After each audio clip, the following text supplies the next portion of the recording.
এক দম্পতির খামারের হাঁস এগুলো। স্বামী স্ত্রী মিলে গড়ে তুলেছেন ২,০০০ হাঁস নিয়ে একটি খামার। এই খামারে রয়েছে আলাদা কিছু বৈশিষ্ট্য। খামারের জন্য কোনো ঘর না করে খোলা মাঠের পতিত জমিতে খামার করেছেন কায়সার দম্পতি।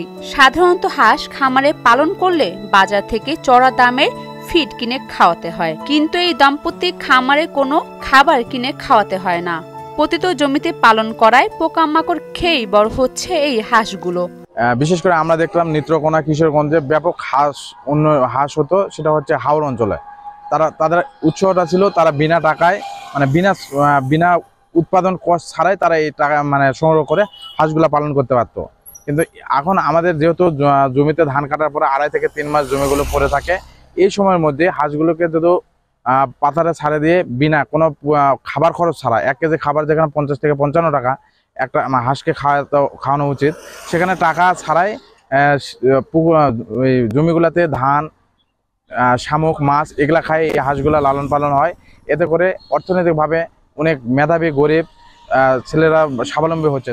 জয়পুরহাটের পাঁচবিবি উপজেলার কাসরা গ্রামের গরিব অসহায় কায়সার দম্পতি কয়েক বছর আগে কয়েকটি হাঁস নিয়ে শুরু করেন খামার।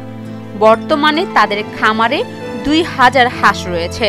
স্বল্প সুদে ঋণ পেলে খামার আরো বড় করতে চান তারা।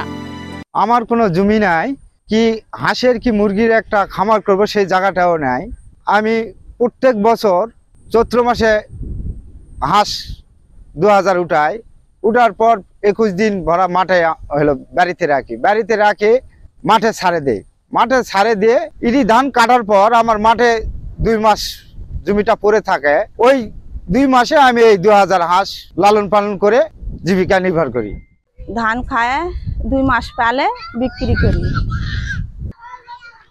ইরি ধান কাটার পর কৃষি জমি ২ থেকে ২.৫ মাস পতিত থাকে, তাই সে সুযোগ কাজে লাগান তারা। প্রথমে ছোট হাঁসের বাচ্চাগুলো ২০ থেকে ২৫ দিন বাড়িতে রেখে জমিতে ছেড়ে দেয়। কায়সারের স্ত্রী হাঁস পালনে সার্বক্ষণিক পাশে থাকলেও স্কুল পড়ুয়া ছেলে বাড়ি থেকে মাঠে হাঁসগুলো আনা নেয়া করতে সহযোগিতা করে। লালন পালন করে বেড়ায়, কোনো বাজারেতে খাবার কিনে আনে খিলা লাগে না। ছোট বাচ্চা যখন আসালা তখন ফিট আনে কিনে খিলা লাগছিল। এই কারণে আমাদের একটু লাভ হয়। সরকার যদি আমাদের কম সুদে যদি ঋণ দিত, আমরা আরো বেশি করে বাচ্চা তুলে পালতে পারতাম।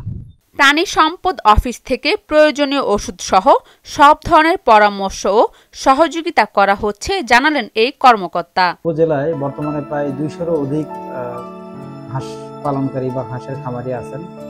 এই সময়টা সাধারণত ধান কাটার পরে প্রায় ২ থেকে ২.৫ মাস জমিগুলো একদম ফাঁকা থাকে এবং বৃষ্টির কারণে পানি যখন জমে যায় তখন এখানে শামুক থেকে শুরু করে মাছ থেকে শুরু করে এই হাঁসের বিভিন্ন ধরনের খাবারগুলো অ্যাভেলেবেল হয়।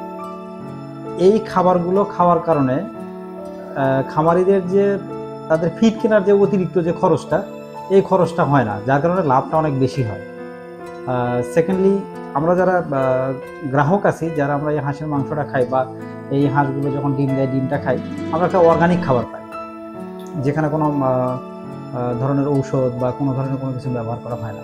আর এই সময় রোগবালাইও কম হয়, আর রোগ থেকে যাতে মুক্তি পায় এই জন্য আমরা খামারিদেরকে সর্বদা সচেতন করতেছি।